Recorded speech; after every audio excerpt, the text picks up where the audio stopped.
L'IA à l'école primaire, le travail change avant l'institution. Chapitre 1, une révolution discrète. Dans certaines écoles, l'intelligence artificielle n'a rien d'un grand plan ministériel. Elle commence plus bas, plus simplement, dans le travail quotidien de ceux qui essaient seulement de faire tenir leur journée.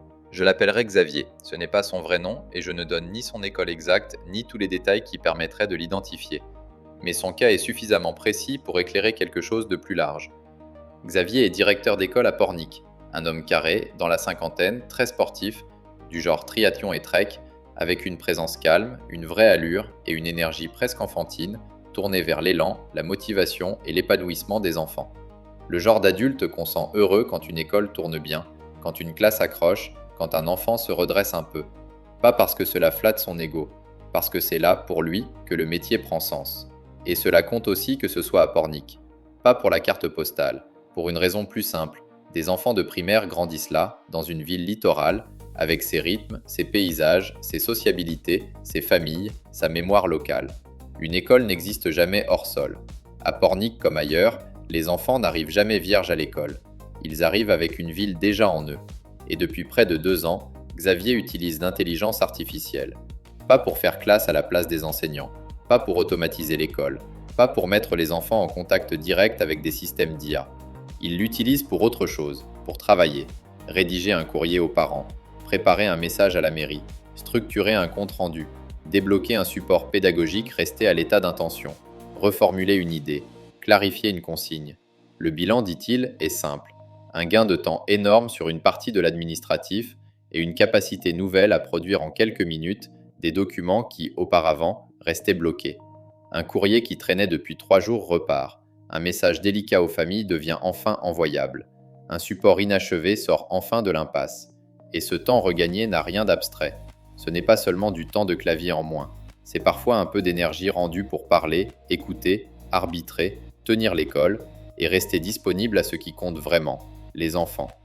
Il y a là une émotion très simple, celle de sentir qu'un outil ne vous retire pas du métier, mais vous y rend un peu. Le temps regagné n'est pas du temps vide, c'est du temps rendu à la présence. C'est là que commence le vrai sujet, parce que l'histoire de l'IA à l'école primaire, au 21 mars 2026, n'est probablement ni celle d'une révolution spectaculaire, ni celle d'un non-sujet. C'est plutôt l'histoire d'une transformation discrète, déjà commencée, mais plus rapide dans les pratiques que dans l'institution. Et l'échelle compte. En France, le premier degré, c'est environ 47 400 écoles, donc à peu près autant de directeurs et directrices, et des centaines de milliers d'enseignants. Autrement dit, si quelque chose bouge ici, même à bas bruit, ce n'est pas marginal. Ce décalage mérite qu'on s'y arrête, parce que l'école primaire est souvent pensée à travers ses élèves, ses programmes, ses méthodes, plus rarement à travers la matérialité du travail adulte qui la fait tenir. Or, c'est souvent là que les changements commencent, dans ce que les professionnels doivent produire, écrire, reformuler, coordonner, préparer, expliquer, documenter. Dans toute cette partie du métier qui n'est pas son idéal, mais sans laquelle l'idéal ne tient pas. Et c'est précisément là que l'IA devient utile à certains, non pas parce qu'elle penserait à leur place, mais parce qu'elle réduit une partie de l'énergie perdue avant même que leur jugement puisse s'exercer. Le premier gain n'est pas l'intelligence, c'est la fin de certaines pages blanches. La possibilité de partir d'un brouillon au lieu de partir de rien, d'obtenir une structure, un ton, une première version. Ensuite, bien sûr, il faut relire, corriger, couper, réécrire. Mais le simple fait de ne plus commencer dans le vide change déjà le travail, parce qu'il dit peut-être quelque chose de plus large sur l'école elle-même. Une institution qui absorbe rarement l'innovation par rupture brutale, mais plutôt par couches successives, par ajustement, par sédimentation. Et il faut ajouter une autre évidence trop souvent oubliée. Une école n'est jamais abstraite. Une école dans une ville, c'est une histoire locale, une géographie, des mobilités, une sociologie de quartier, des trajectoires résidentielles, parfois des fractures urbaines, parfois des héritages très anciens. À Pornic comme ailleurs, ce qu'un professeur transmet et la manière dont il le transmet ne se joue jamais hors sol. Une classe n'existe pas seulement dans un programme, elle existe aussi dans un territoire. Et si c'est bien ce schéma-là qui est en train de se jouer, alors la question n'est plus seulement de savoir si l'IA a sa place à l'école primaire. La vraie question devient, qu'est-ce qui change déjà, silencieusement, dans le travail de ceux qui la font tenir au quotidien ? Chapitre 2, là où le métier s'use en silence. On parle beaucoup de pédagogie, d'innovation, de numérique. Mais dans une école, une partie décisive de l'usure se loge ailleurs, dans les transitions, les formulations, les traces, les reprises, les petits blocages qui s'additionnent. Pour comprendre ce que change l'IA, il faut repartir du travail réel. Pas du fantasme du robot professeur, pas de la classe futuriste, du travail réel. Une directrice ou un directeur d'école, ce n'est pas seulement quelqu'un qui fait tourner un établissement. C'est quelqu'un qui écrit, répond, relance, arbitre, reformule, prépare, documente, cadre, rassure, explique, transmet. Et souvent dans des temps fragmentés, avec des interruptions constantes, des demandes concurrentes, des urgences qui ne préviennent pas. Une partie de cette charge est invisible parce qu'elle est faite de micro-frictions. Entre le travail prescrit et le travail réel, il y a toujours ce surplus d'ajustement que l'institution ne voit pas entièrement, mais que les adultes portent tous les jours. Non pas des grandes décisions, mais tout ce qui précède ou suit ces décisions.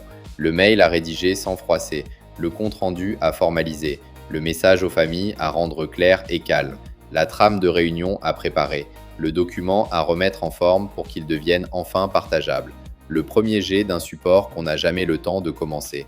Tout cela prend du temps, et surtout, cela consomme de l'attention.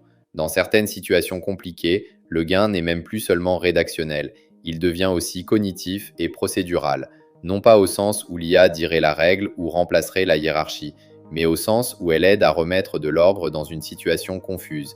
Quelles questions faut-il se poser? Quels acteurs faut-il prévenir? Quel écrit faut-il garder? Quelles étapes faut-il distinguer?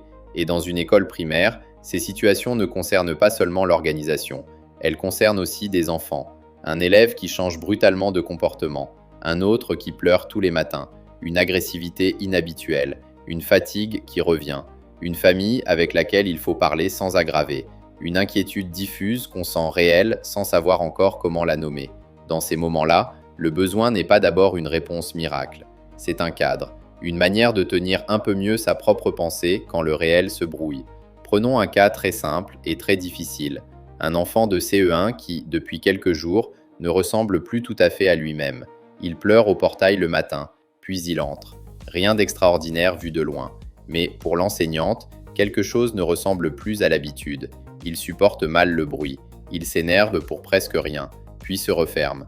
Rien n'est encore spectaculaire. Rien ne permet de conclure. Mais quelque chose résiste à l'habitude. Dans ce moment-là, l'urgence n'est pas de conclure. L'urgence est de ne pas mal lire. L'enseignante n'a pas besoin d'une machine qui lui dise ce qu'a l'enfant. Elle a besoin d'un appui pour ne pas penser seule dans le brouillard. Distinguer ce qu'elle observe de ce qu'elle suppose. Lister les questions à se poser avant de parler à la famille. Préparer une note factuelle. Trouver une formulation prudente, sans accusation ni psychologisation hâtive. Dans un cas comme celui-là, un LLM bien utilisé ressemble moins à un expert qu'à un tableau blanc conversationnel. Un endroit où l'on peut remettre les faits à plat, séparer ce qu'on a vu de ce qu'on imagine et préparer plus proprement la suite. Quand un professionnel se retrouve sous pression, avec une famille inquiète dans le bureau, un incident à clarifier ou une situation sensible à traiter sans mode d'emploi immédiatement disponible, cette aide à la structuration peut déjà faire une différence. Elle ne décide pas, elle n'autorise rien, mais elle peut aider à calmer la situation en remettant des idées claires, ordonnées, praticables, là où le stress brouille tout. Elle ne remplace pas la règle, elle aide parfois à ne pas rester seul devant le flou, et dans une école, ne pas rester seul devant le flou, c'est déjà beaucoup. Il faut même aller un peu plus loin. Un LLM peut introduire ses propres biais, ses banalités, ses cadrages trompeurs. Mais un adulte seul, fatigué, inquiet, pressé, n'est pas neutre non plus. Il a ses angles morts, ses réflexes, ses peurs, ses habitudes d'interprétation. Le vrai débat n'oppose donc pas une machine biaisée à un professionnel parfaitement lucide. Il oppose deux formes d'imperfection. Et dans certains cas, un appui imparfait peut être préférable à l'isolement cognitif complet, à condition de rester un appui de structuration, jamais une machine à conclure sur un enfant. C'est une idée essentielle. Le premier rapport de l'IA à l'école primaire n'est probablement pas pédagogique au sens noble. Il est d'abord logistique, rédactionnel, cognitif, préparatoire. Il touche la zone grise du travail, tout ce qui ne fait pas l'essence du métier, mais qui empêche cette essence de s'exprimer proprement. Ce que Xavier a trouvé, au fond, ce n'est pas une machine qui penserait mieux que lui. C'est un moyen de ne plus perdre trop d'énergie avant même que son jugement puisse vraiment commencer. Xavier n'utilise pas l'IA pour faire moins son métier. Il l'utilise pour faire un peu moins tout ce qui l'empêche de l'exercer pleinement. Xavier fait partie de ces adultes qui ne cherchent pas à briller, mais à faire tenir l'école. Chapitre 3. Ce que les résistances protègent encore. Si l'IA avance à bas bruit dans certaines pratiques, elle rencontre aussi des résistances fortes. Et ces résistances ne sont pas absurdes. Elles disent quelque chose d'important sur le métier. Il faut prendre ces résistances au sérieux. D'abord parce qu'elles existent vraiment. Ensuite parce qu'elles ne sont pas seulement techniques. Elles touchent à la manière dont des professionnels se représentent leur rôle, leurs responsabilités, leurs liens aux enfants et ce qu'ils considèrent comme encore humainement nécessaire. La première résistance est simple, l'école n'est pas une chaîne de production. Beaucoup de professeurs et de directeurs perçoivent immédiatement le risque de voir entrer, par petites touches, une logique d'optimisation qui finit par déformer le sens du métier. Or, leur travail ne consiste pas seulement à produire des documents corrects ou des supports efficaces. Il consiste à tenir une relation éducative, à travailler dans l'imprévu, à faire place à des singularités. Cette résistance n'est pas archaïque, elle protège quelque chose de réel. La deuxième résistance concerne la dégradation possible du jugement. Si une machine propose trop vite une solution, une formulation ou un cadre, elle peut endormir la vigilance professionnelle au lieu de la soutenir. Le confort peut devenir une pente. On ne vérifie plus assez. On prend pour bon ce qui est seulement plausible. On accepte des formulations propres mais banales. Et peu à peu, le niveau d'exigence s'abaisse sans même qu'on s'en aperçoive. La troisième résistance touche à la langue elle-même. Beaucoup de productions de modèles sont lisses, prudentes, convenables, mais précisément trop convenables. Or, l'école a besoin d'une langue située, adressée, incarnée. Une langue capable de dire les choses avec tact, mais aussi avec vérité. Si l'IA standardise les formulations, elle peut produire une école plus uniforme dans ses écrits, mais moins juste dans sa façon de nommer le réel. La quatrième résistance est éthique. Elle concerne les données, bien sûr, mais pas seulement. Elle concerne aussi la tentation de déléguer à une machine une part de lecture de situations humaines qui exige de la prudence, de l'épaisseur, de la connaissance du contexte. Et la cinquième peur, peut-être la plus souterraine, c'est la peur de l'injonction future. Aujourd'hui, dit-on, on vous aide. Demain, on exigera davantage. Répondre plus vite, produire plus de documents, faire plus avec autant ou même avec moins. Et une peur supplémentaire affleure dès qu'on touche aux situations humaines.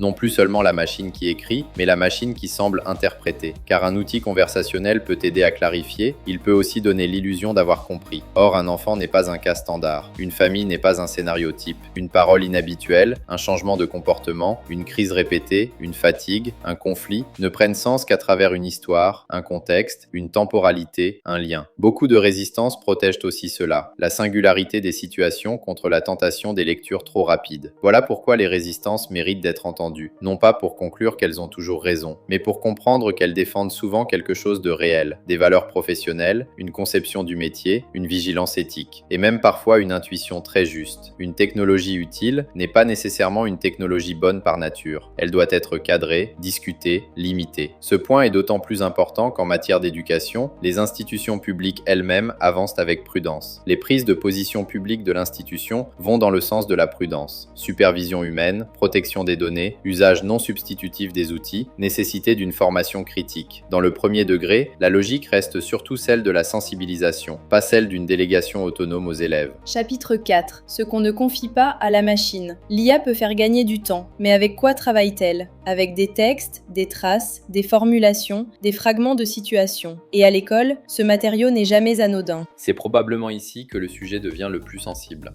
parce qu'une école primaire travaille avec des réalités profondément personnelles. Noms, difficultés, comportements, histoire familiale, échanges avec les parents, comptes rendus, observations, incidents, inquiétudes. Même quand une demande semble banale, elle peut reposer sur un contexte très chargé. Dit autrement, une IA peut aider à écrire un courrier type. Elle ne peut pas devenir, même par facilité, le dépositaire implicite de la vie scolaire d'un enfant. C'est un point fondamental. Et il faut le dire simplement parce que tout le reste en dépend. Si ce verrou saute, alors le sujet n'est plus seulement pédagogique. Il devient juridique, éthique et profondément politique. Mais le point aveugle ne concerne pas seulement la donnée. Il concerne aussi l'interprétation. Même anonymisée, une situation peut rester sensible. Et surtout, elle peut être mal lue.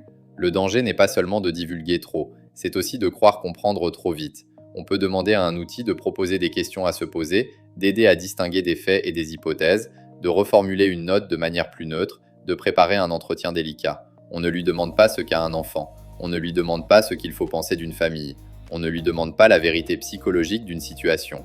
Il faut aussi comprendre pourquoi cette frontière est si difficile à tenir dans le réel. Pas par malveillance, par glissement. Parce qu'un professionnel pressé peut se dire qu'il anonymise à peu près. Parce qu'un cas concret est plus facile à traiter qu'une situation abstraite. Parce qu'une bonne réponse obtenue une première fois peut donner confiance pour la suivante. Et parce que l'utilité immédiate de l'outil, surtout quand il aide à clarifier une situation tendue, fait parfois oublier la nature du matériau qu'on lui confie. Le danger n'est donc pas seulement l'erreur spectaculaire.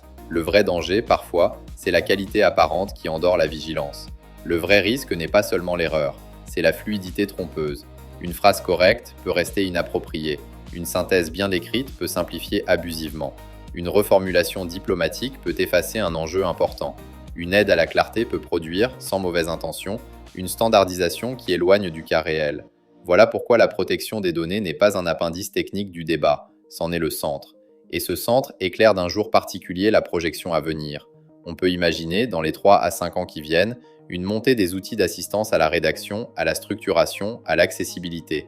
C'est plausible, mais on ne peut l'imaginer sérieusement qu'à condition qu'un cadre d'usage simple, lisible et partagé s'installe. Chapitre 5. 3 à 5 ans, ce qui deviendra ordinaire. Ce qu'on peut essayer de voir maintenant, ce n'est pas l'école fantasmatique, c'est l'école plausible. Si l'on se projette maintenant à 3 ou 5 ans, il faut résister à 2 tentations symétriques. La première serait d'imaginer une école primaire robotisée, pilotée par des agents, où les enseignants seraient lentement remplacés par des systèmes conversationnels. C'est un fantasme. La seconde serait de croire qu'il ne se passera presque rien parce que l'institution est lente. C'est une erreur inverse. Le scénario le plus crédible se situe ailleurs. Une école plus assistée que transformée, plus outillée que bouleversée. Concrètement, le premier changement probable concerne les adultes davantage que les élèves. Et il faut être clair sur ce point, le sujet, ici, n'est pas d'abord l'enfant face à l'IA. Le sujet, beaucoup plus immédiat, est le travail adulte en amont. Préparer, écrire, adapter, clarifier, corriger, tenir des situations complexes. Dans les 3 à 5 ans qui viennent, l'IA sera vraisemblablement beaucoup plus présente dans le travail des directeurs, des enseignants et des équipes que dans les usages autonomes des enfants du primaire. Pour un directeur comme Xavier, cela n'a rien d'abstrait. Cela veut dire moins de temps à produire la forme, et davantage d'attention rendue à ce qui fait tenir l'école. Ce qui convaincra probablement le plus les enseignants les moins technophiles ne sera pas un grand discours sur l'intelligence artificielle. Ce sera une démonstration simple. Prendre un extrait de programme, un document de manuel, un texte à simplifier, une consigne maladroite.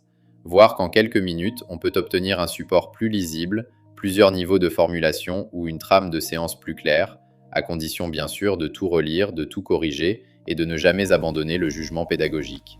Pourquoi ?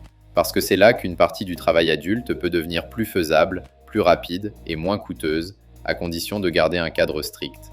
Assistance à la rédaction, préparation de documents, variante de support, reformulation de consignes, simplification de texte, préparation de réunions, synthèse, aide à la communication avec les familles et, de plus en plus probablement, aide à la préparation de situations sensibles, formaliser des faits, préparer un échange délicat, distinguer les niveaux d'intervention, mettre de l'ordre dans un cas avant de solliciter les bons interlocuteurs. Le deuxième grand changement probable concerne la variation pédagogique, pas l'automatisation de la pédagogie, pas la classe confiée à une machine, la variation simplement, c'est-à-dire la capacité pour un enseignant à produire plus facilement plusieurs versions d'un même support, à adapter une consigne, à simplifier un texte, à proposer un degré de difficulté différent, à préparer plus vite une remédiation, et parfois aussi à trouver plus vite une forme qui parle davantage aux élèves, une accroche plus vivante, un exemple mieux choisi, une petite mise en situation, une reformulation plus stimulante. Une classe de primaire n'est presque jamais homogène, même quand cela ne se voit pas tout de suite. Non pas pour transformer l'école en parc d'attractions pédagogiques, mais pour rendre plus faisable, dans le temps réel du métier, ce travail d'ajustement fin entre une notion et l'attention des enfants. Un autre effet plausible, plus discret mais potentiellement considérable, concerne la correction. Même à l'école primaire, corriger prend du temps, beaucoup de temps, et ce temps-là est rarement neutre. Une correction humaine peut varier avec la fatigue, l'ordre des copies, l'état de disponibilité, les implicites du moment. Ce n'est pas un scandale, c'est la réalité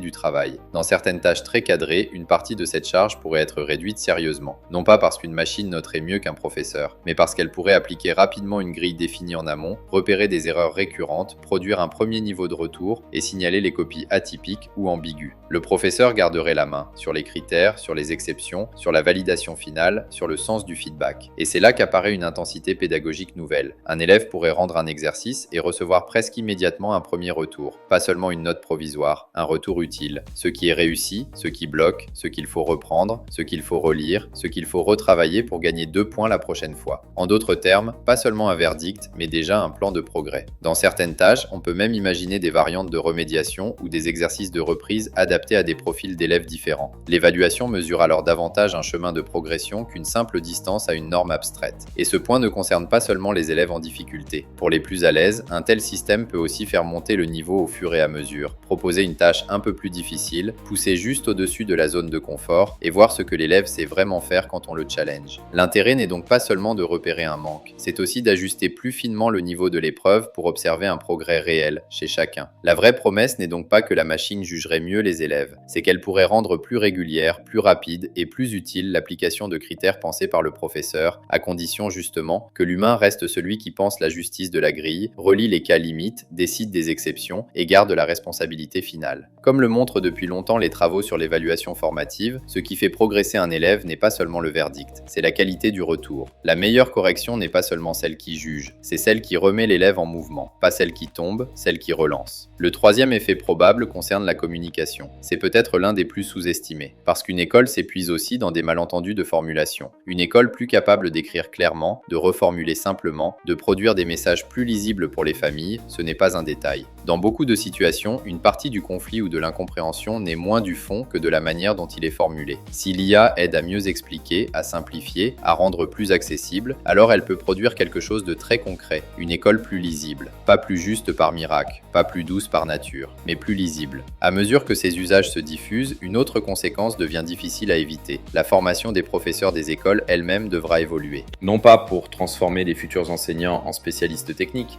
mais pour leur apprendre à interroger une réponse, à vérifier une formulation, à protéger des données, à distinguer l'aide utile de la délégation imprudente, à utiliser ces outils dans des situations réelles sans perdre le jugement professionnel. Si le travail change déjà, alors la formation ne pourra pas indéfiniment faire comme si de rien n'était. À mesure que ces usages se diffusent, une autre conséquence devient difficile à éviter. La formation des professeurs des écoles elle-même devra évoluer. Non pas pour transformer les futurs enseignants en spécialistes techniques, mais pour leur apprendre à interroger une réponse, à vérifier une formulation, à protéger des données, à distinguer l'aide utile de la délégation imprudente, à utiliser ces outils dans des situations réelles sans perdre le jugement professionnel. Si le travail change déjà, alors la formation ne pourra pas indéfiniment faire comme si de rien n'était. Il y a aussi un effet possible sur l'inclusion. Là encore, il faut éviter la grandiloquence. L'IA ne résoudra ni le handicap, ni les difficultés scolaires, ni les inégalités sociales.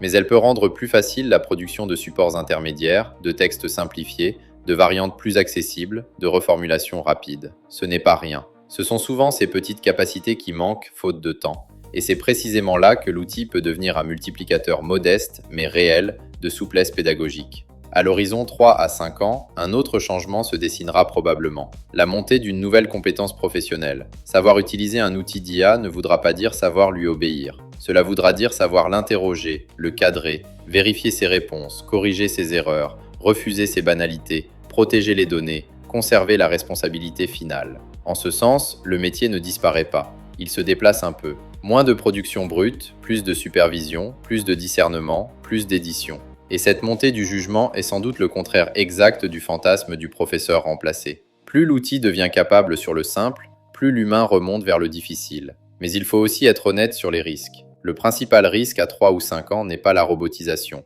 c'est l'hétérogénéité entre équipes. Toutes les écoles n'avanceront pas au même rythme. Toutes les équipes n'auront pas la même culture, les mêmes outils, les mêmes réticences, les mêmes compétences, les mêmes marges de manœuvre. Il y aura des pionniers discrets, des collectifs prudents, des usages assumés ici, des usages encore presque clandestins là. En d'autres termes, l'IA peut accroître les écarts entre équipes avant de produire une normalisation plus large. Il y a un second risque, celui de la nouvelle norme de productivité. Tout gain de temps peut devenir une nouvelle attente. Si l'on répond plus vite, on attendra peut-être des réponses plus rapides. Si l'on rédige mieux et plus vite, on demandera plus de documents, plus de réactivité, plus de précision, plus de versions. Une technologie qui allège peut donc aussi relever silencieusement le niveau d'exigence ambiante. Et ce point devra être surveillé avec autant d'attention que les gains annoncés. Voilà pourquoi la projection réaliste, à 3 ou 5 ans, n'est ni triomphale ni catastrophiste. Elle ressemble à une école où l'IA est devenue ordinaire chez une partie des adultes. Une école où certains gestes de préparation sont plus rapides,